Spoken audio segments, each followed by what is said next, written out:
I, Kera, the immortal storyteller, have countless stories I could tell you about this world, but none are perhaps as important as the time they came from the stars. Imagine a little village in the mountains so insignificant it doesn't appear on most maps. The people and creatures there live their own lives, ignoring the world around. But as with all stories, one day something changed.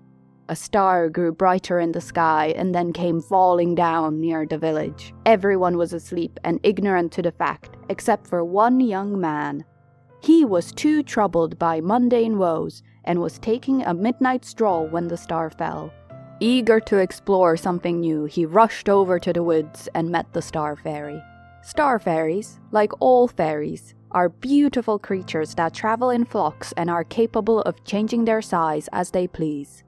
Perhaps because of the past events I'm telling, star fairies nowadays are very elusive, but in the past, they travel in the hundreds, brightening up the night sky in a breathtaking sight, accompanied by a magical melody of their choir.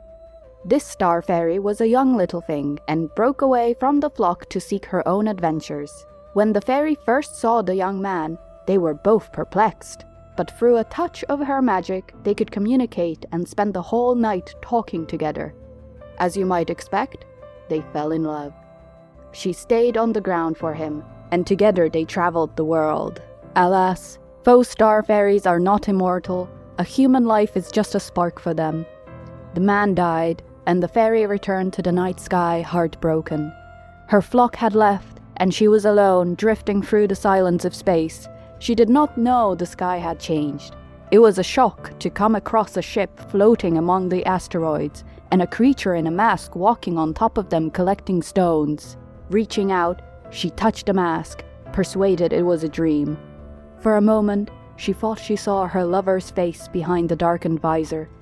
The creatures on board the spaceship were human, and she thought they were lost. Telling them the way back home, they listened fascinated. What the fairy didn't realize was that while they were human, they had come from another planet altogether called Azor and were the first to travel this far. This expedition didn't land there, but another did, the star fairy leading them to that insignificant village in the mountains. The sky glowed golden as the two civilizations met for the first time, bringing forth the interplanetary era that we live in today. Of course, that era began with war, bloodshed, and questionable decisions. But that's a story for another time.